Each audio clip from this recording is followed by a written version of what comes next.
Gas કરેલા બાફેલા કીડા છે એમાં હું આ પૌવા બોળેલા નાખીશ.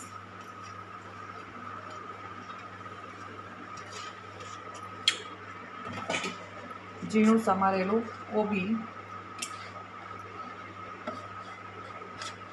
આજે કંઈક મેં ચાઇનીઝમાં કંઈક નવું બનાવવાનો જૈનને લગતું વિચાર કર્યો છે. જોઈએ હવે કેવી રેસીપી બને છે.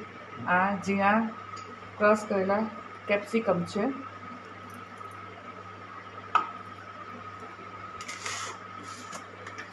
સ્વાદ અનુસાર મીઠું.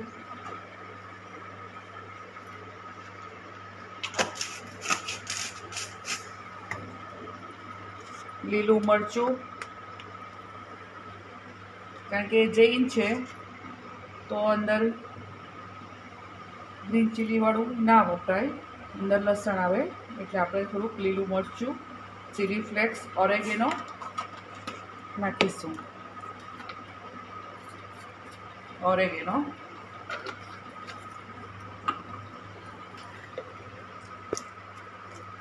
ચીલી ફ્લેક્સ,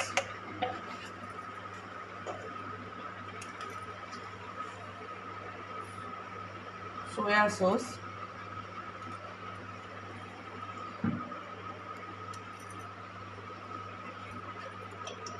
વિનેગર,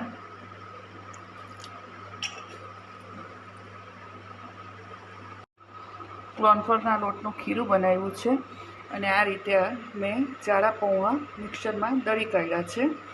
ને આ સાંજો છે. આ ચાઇનીઝ પોપ માટેની સ્ટીક છે. આ રીતે હું પોપ બનાવીને એને બેટરમાં બોળીશ,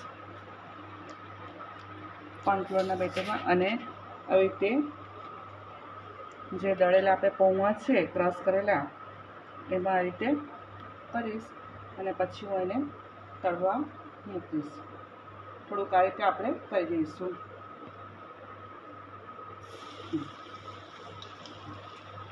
બસ આ રીતે આપણે કોબીના પત્તા અને ફૂદના સાથે ટામેટા સોસ સાથે આપણે ચાઇનીઝ લોલીપોપ, ચાઇનીઝ પોપ સર્વ કરીશ.